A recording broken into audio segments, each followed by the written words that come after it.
So if you're just tuning in and you're going, I saw a bunch of standard yesterday, you know, a little bit of historic. Well, no, this is a historic day in many ways. And let's see what happens. First things first, though, it's Goblins in the hands of Autumn Burchett versus kind of the go-to deck in the hands of Mengucci, 4-color mid-range here in our top 8. Yeah, and this is a matchup that these two players they've already played against each other in historic. We actually saw that in the matchup yesterday, where Autumn Burchett was able to really flex the power of Muxus Goblin Grandee and be able to take that match 2-0. And I mean, on a board where Andrea Mengucci had 3 big blockers in play, Autumn had nothing. Cast Muxus, then cast another Muxus that same turn, and ended up winning. So no matter what Andrea Mengucci does here to try to clear the board or take something out, at the end of the day, there's always that chance that Autumn could just top deck a Muxus or find a way to cast it to win the game. That's right. Interesting here. Herald's Horn drawn off the top of the library now for Autumn. This is a more recent addition to the deck. And of course, it creates these interesting dynamics here where do you run out the Herald's Horn? It makes the potential Muxus down the line a little cheaper, but in this scenario, you would have to give up either a Goblin on board or a treasure token to do so, which could mean you might not get your Muxus down until a turn later, for example. Yeah, so the interesting thing here is if Autumn runs out the Wily Goblin here, next turn, Autumn can actually just cast the Muxus, right? Because you're going to have 2 treasures, 2 mountains, and 2 goblins to sacrifice to cast the Muxus. However, if you play a Herald's Horn, you're going to have to sack the treasure here. Then on the following turn, you're going to have a Muxus Goblin Grandee that would cost 5 mana.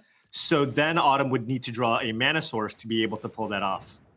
Yeah, so it looks like Autumn's going to take the middle line here and cast the Herald's Horn, naming Goblin, of course. And this is an interesting one, too, because one thing we have to keep in mind also is Mengucci could have Growth Spiral, which he does.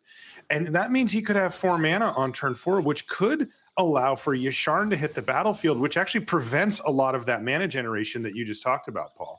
Yeah. And Andrea Mengucci does have that Yasharn, but needs to find land number 4 here. Oof. Unable to do so here. And so now he's going to have to just run out an Uro here to just try to hit land drop number 4. But I mean, Autumn currently has all the tools here, and Autumn's got to be thrilled to see that Andrea Mengucci here is tapping out here, which means that there is no chance of a counterspell, no Essence Scatter or Ether Gust here available from Andrea Mengucci. So Autumn sees Wily Goblin off of the Horn and then a Krenko Mob Boss. So how much mana can Autumn make right now? 4 mana plus the freebie from the Horn. Not quite there for the Muxus yet, right? Right, and that was the decision that Autumn was possibly contemplating, right? Because if you don't draw a land here and you play the Herald's Horn over something like a Wily Goblin, if you don't draw a land, you won't have the ability to cast Muxus. Now, if you play the Wily Goblin, you would have. So that's the interesting thing. But, you know, Autumn can still has okay plays here, right? Just keep in mind that the Herald's Horn does give you a discount for the goblins that you play. Now, of course, that's not going to do anything with the Wily Goblins that she has in hand, but would allow you to play out a Goblin Warchief here, for example, for 2 mana, which then would give you a double mana discount for any future goblins like the Krenko Mob Boss or the Muxus Goblin Grandee. All right, here we go. A big turn for Autumn, but not the big turn, right? The big turn is when you get to cast Muxus and put it on the battlefield, as that can be a way to just auto win the game. Now, for Andrea Mengucci, boy, I mean, that's a lot of value, a lot of the sort of mid-rangey stuff in hand, but it looks like one play for turn for the foreseeable future. Perhaps land into Nissa and then explode the next turn. But boy, if Muxus is on the battlefield before then, it may be too late. And it's just all growth spirals. Uh-oh, are we getting the boar hat here? Oh, yeah, boar hat coming on here from Mengucci. We know what that means. Yasharn's going to be on the battlefield here. It's Boom, Pig O'Clock for Andrea Mengucci. He's going to play the Yasharn. So now this will shut off the mana generation from the Skirk Prospector. However, I mean, there's a Herald's Horn and a Goblin Warchief in play, so Muxus still would only cost 3 mana. And outside of that, Andrea Mengucci doesn't have any removal here. This Krenko is going to get out of control. That's right. And this is the secondary game plan for the Goblins deck. Primary is just to get Muxus on the battlefield as soon as possible. But the combination of Krenko plus a big board, and then if you can get a Goblin Chieftain particularly, can be deadly in a turn or two as well, as we see Krenko Mob Boss come down and make 4 additional 1/1s. And it looks like Autumn says, I'm just going to send in a bunch of stuff because I'm on the beatdown plan now. You know, casting a Muxus is a little bit far away at this point, and it's just all about Krenko. And Krenko, it turns out, is a little slow normally, but with haste, it's a lot better. And it's just a card that you can use to win the game, especially if Mengucci is going to be slow here. So Mengucci just really needs Extinction Event here on this turn. So I think given that, you're probably going to be seeing him cast a Growth Spiral or play out an Uro here in the hopes of finding Extinction Event, naming even, getting the Krenko and the tokens off the battlefield. However, the unfortunate part about that is that he would also be losing his Yasharn if he chooses to do so. But simply put, he just can't even deal with this Krenko that's in play. I mean, we're talking 10 plus tokens being generated by this Krenko this turn. That's right. And if you see a Goblin Chieftain, forget about it, right? It'll just be GG. Well, it looks like Mengucci is going to go for Nissa. Yeah, and that's not going to get it done. This should lock up game 1 here for Autumn Burchett, because now Andrea's trying to put some defenses on the board, but we know that Autumn is going to be able to create a bazillion tokens next turn with this Krenko, and then she can play the other Krenko that she has in hand to double up on the tokens and make something like 30, attack with 30 creatures next turn. That's right. Yeah, the Goblin War Chief really doing work here, as it's, you know, creating a situation with the Horn where Krenko only costs red, and then the haste on Krenko is going to allow an absolutely devastating board here for Autumn Burchett. And I got to give credit to Autumn here for just doing it the fair way. You know, normally you see Muxus come down and you kind of go, okay, I get it. You know, you put 4 goblins on the battlefield or whatever, ridiculous. But this is not that. This is just a much more fair game plan, and a really kind of plodding, slow open here from Mengucci has opened the door for this. Yeah. Now, you say fair. However, we see a Krenko just continuing to double the tokens in play, coming in at hasty speed. So, I mean, these are kind of the 2 huge payoff cards for being Goblins, right? And if you just don't have an answer for either, if you don't have an answer to getting a Krenko off the battlefield, or don't have an answer to countering or thought seizing away this Muxus, then this Goblin deck just has very good chances of just winning those games. So, yeah, I mean, I think the only thing, never mind, nothing to be concerned about here, as Autumn going with the style points here, looking like a Goblin Matron into a Gem Palm Incinerator. Get this Yasharn off the battlefield for a huge Muxus, because however you slice this, okay, never mind, just the Chieftain here instead, but however you really slice this, Autumn should be locking it down, because Andrea Mengucci only has access to white mana, which means there's no removal spell that he could have to get that Goblin War Chief off the battlefield. So however you slice it, Autumn should just have a lethal attack. That's right. So there's Krenko make 8. Krenko number 2. Boom. Double trouble again. Now there's 24 hasty 1/1 goblins. Yeah, this is the fair mode for the deck. Yeah. And everything comes into the red zone. Autumn Burchett's going to pick up game number 1. Easy mode there, really completely undisrupted as well for Autumn. Nod there as she picks up that first game. It's always nice to get the first game, Paul, as you ease your way into the top 8. Yeah, absolutely. And I mean, with Andrea's hand, he kind of had nice ways to ramp up, but he really needed some disruption there. You can't just have a hand that just ramps into Nissa. That's not quite going to get it done. So probably going to be looking for a few more reactive pieces after sideboard. That's right. I mean, essentially, Autumn was uninteracted with that game, and that made it easy to take over with Krenko Mob Boss ×2. That's going to be it for game number 1. We'll be back with more right after this.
And welcome back to coverage here at the Zendikar Rising Championship. We are into the top 8. This is our upper quarters. Andrea Mengucci versus Autumn Burchett.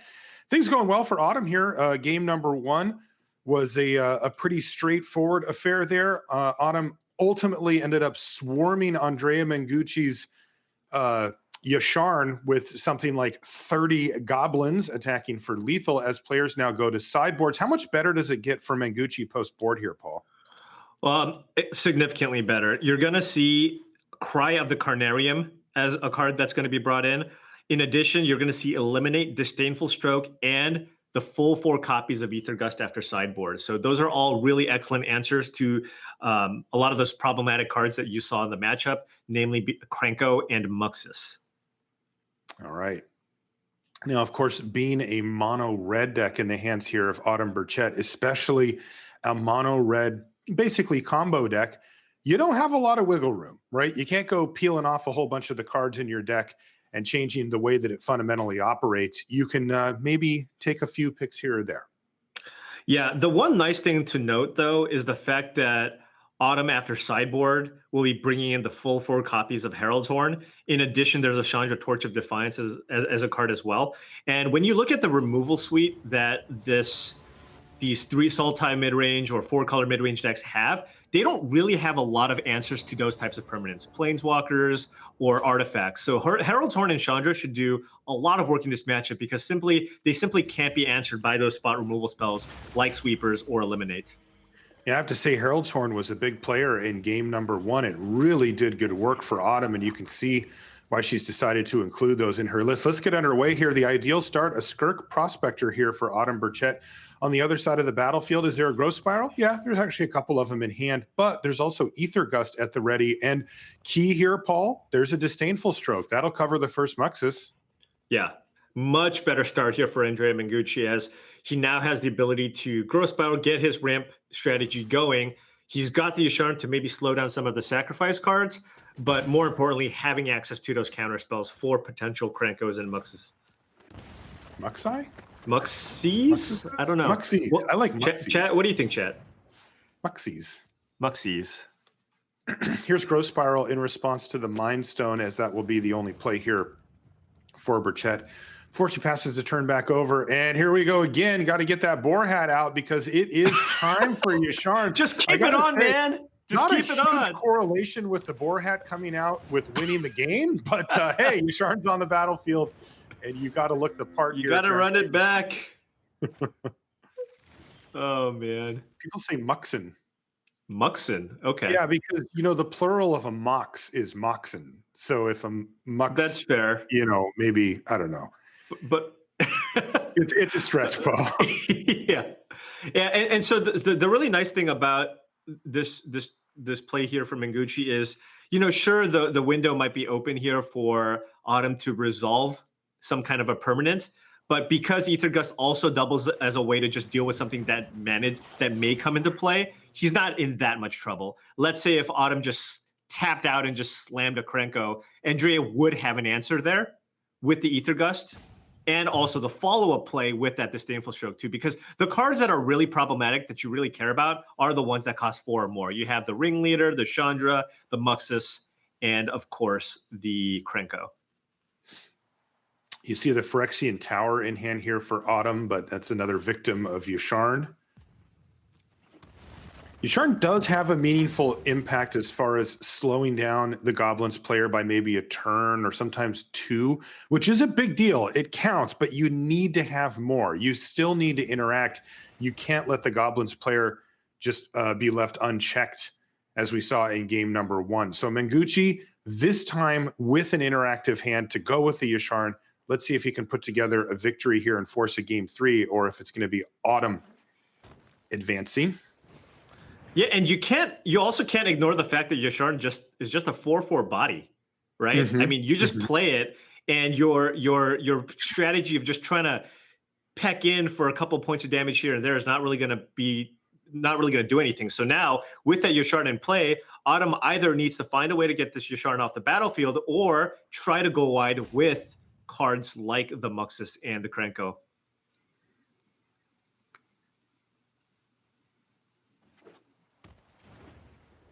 both of our players actually have a strong hat game. We've seen Autumn Burchett wear a couple of different hats as well, though. Mengucci dominating right now with the boar hat.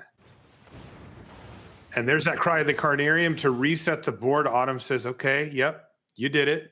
So now there's Yasharn on the battlefield, up to 5 mana available, but nothing else. And that means that Andrea Mengucci can rest easy here for the moment. Yeah, and I mean, I think Autumn probably wants to go for the Muxus here now, right? You can go Goblin Matron, get a land, Goblin Matron, get Muxus, play a land, then have the ability to just cast the Muxus next turn. The alternative line is just running out of Chieftain and attacking, which doesn't really do a whole lot here. If you're maybe looking to play around some spot removal, maybe you go for something else. I'm not sure, but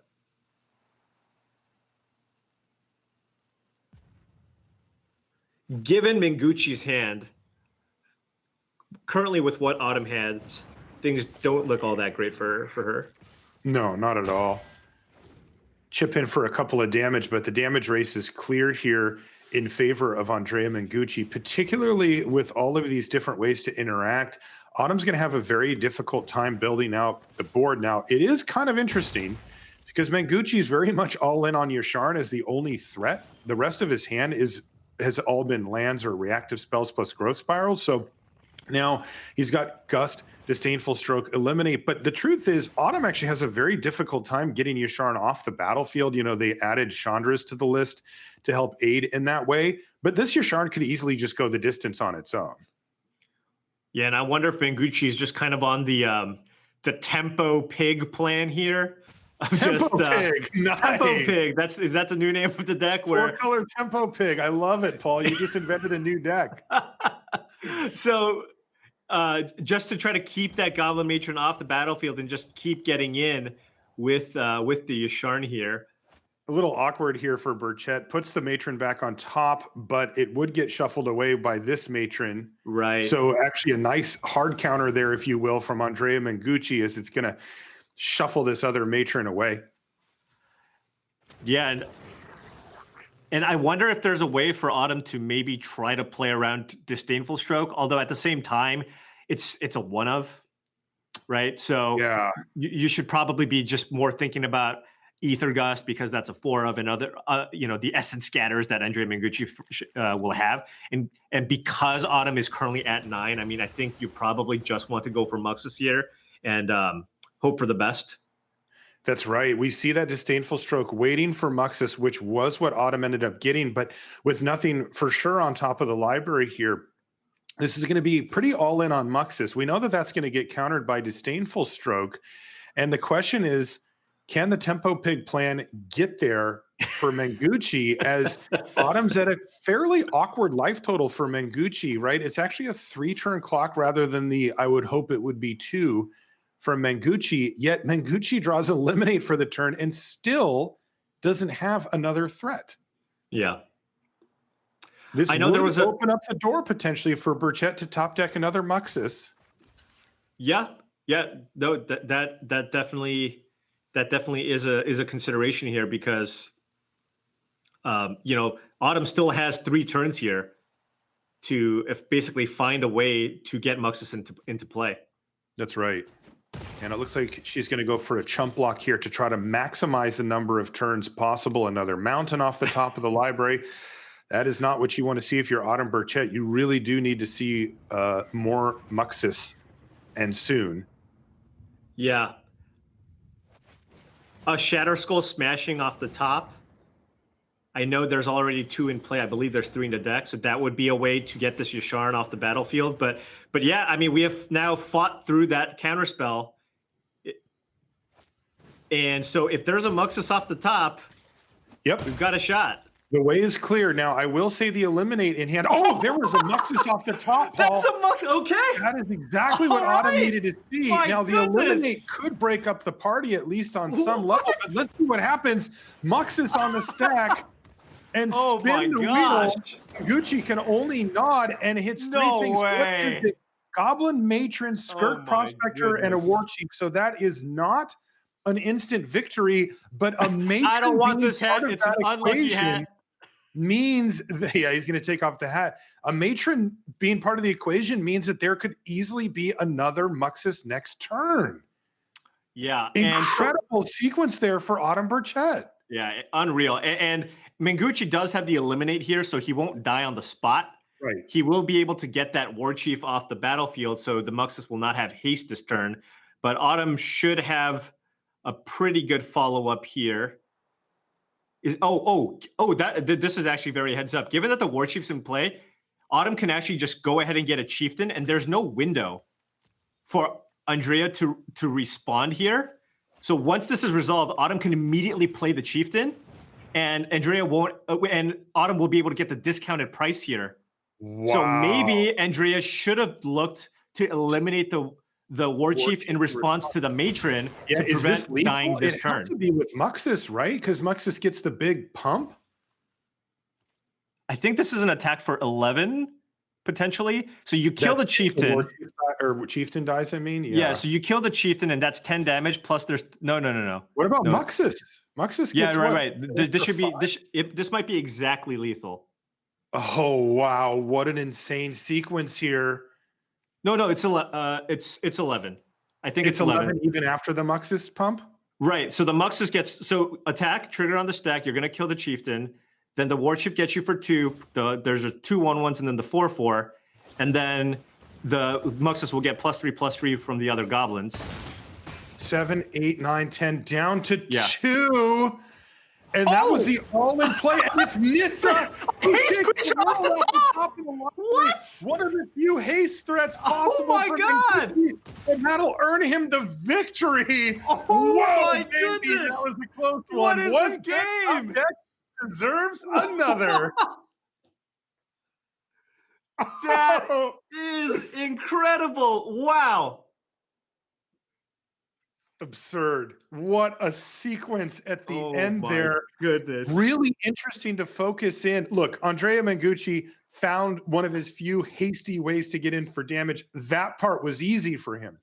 But Autumn Burchett really did face an interesting decision on what to search up with that Goblin Matron, because you can go for the win right now, but if your opponent has a removal spell, you will not be able to win.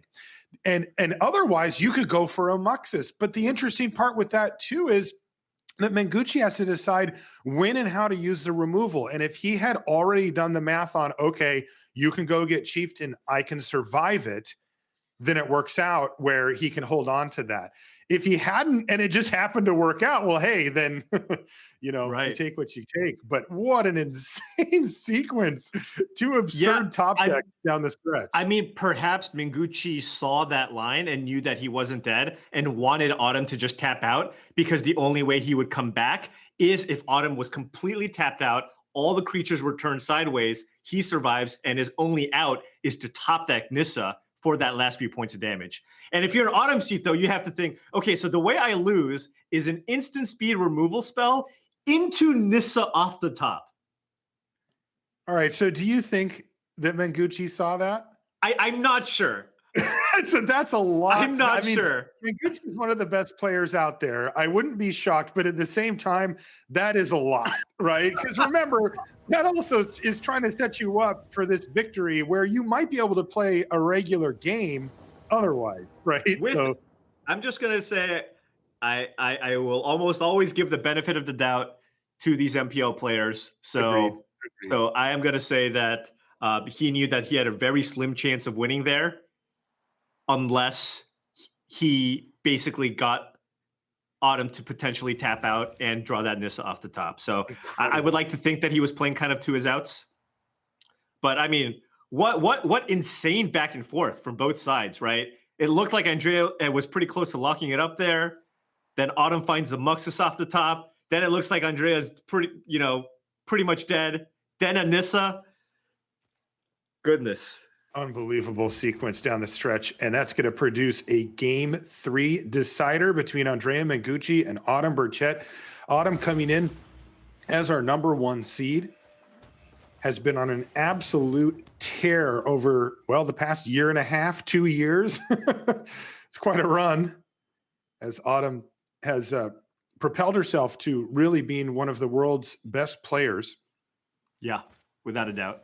Burst onto the scene back at Mythic Championship 1 with a victory and has really never let go. Here's a Thoughtseize now from Mengucci. It's going to take away a Matron, which is effectively taking away a Muxus. Now, Mengucci's hand is the top. Oh, my goodness. Herald's Horn. Now, that would have been a nice one to take away. Thoughtseize, but as you say, you can't Thoughtseize top of the library, and Mengucci kind of gives a little head shake there. Goodness sakes, holding an Essence Scatter and a Fatal Push. He's got answers to creatures, but Herald's Horn over the course of the game, reveal it? Yeah, I think so. I think we'll reveal that. Look at all this action. I mean, look at what this card can do. I mean, I would feel like a card that just lets you get free goblins is already good enough to play, but it also reduces the casting cost of the goblins. It does. So reload, load up your hand and let you unload it onto the battlefield quicker than you normally would be able to. Look at this turn right here, Paul. Krenko plus Chieftain. Yeah, I mean, this is, and I mean, Mengucci just needs so much to get back from this. And if you look at Mengucci's list, he just doesn't even have an actual way to get rid of this Herald's Horn. So he's going to need to find a way to just overpower it with his heavy hitters like Nissa and Hydroichrasis and Uro. And I have to say, if I'm Autumn, if I could see Mengucci's hand, I would be thrilled. He's trying a bunch of 1-for-1 removal spells, and I've got an unchecked Herald's Horn on the battlefield that is going to be generating me advantage over and over. And just the way this draws come together, okay, it hasn't been perfect for Autumn. We haven't seen like an early Muxus, but the Herald's Horn, a Goblin Ringleader, like you're going to be able to outgrind a draw like what Mengucci has here. Oh, yeah. Yeah, I mean, the Ringleader with the Herald's Horn, I mean, and Mengucci just having spot removal. Like, and this has just been kind of an overall true statement against Goblin decks in many formats where just relying on spot removal is not going to get it done. You're going to need something else, right? You're going to need counter spells to deal with the Ringleaders or the Muxus. And you're going to need to kind of be able to also enact your own strategy because it's really, really hard to just outgrind a Goblin deck and just try to keep them in check with just removal spells. How about when you hit Snoop, and Muxus off of your Ringleader? And remember, Conspicuous Snoop is another way that you can generate advantage. Mid-range goblins, anybody? Grindy goblins? I mean, I don't know what you want to call it, but this Goblins deck here in the hands of Autumn Burchett is just a card advantage engine somehow. Yeah. And now, I mean, Krenko on top? Come Krenko on. And Krenko on top, of course. That is even Autumn is shaking her head. She's just like, sometimes you just get what you need. Incredible stuff. And Mengucci's just smiling at this point. What can you do? And there's another 1-for-1 card. It's a Thoughtseize. Look, there's a Muxus, but I mean, this could easily be lethal. Remember, the Krenko on top, let the Conspicuous Snoop activate. That will happen again, and then you'll draw the Krenko. Like, this is just... Yeah, so Mengucci's going to have to Thoughtseize this, then Fatal Push the Conspicuous Snoop so that Autumn can't activate the Snoop on her upkeep. Right. So that would shut that down. But keep in mind, that's a Herald's Horn. You're still getting a free Krenko. That's right. Oh, and it looks like Mengucci's going to let the Snoop survive, and that is going to create a whole lot more. There's a Skirk Prospector going into hand here as well for the draw step.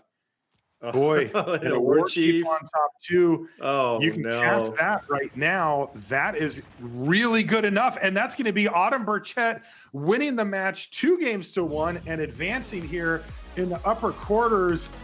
Yeah, baby, that's how you do it. Oh man, crazy too how Autumn's post-board game plan was able to turn what is effectively a Muxus combo deck into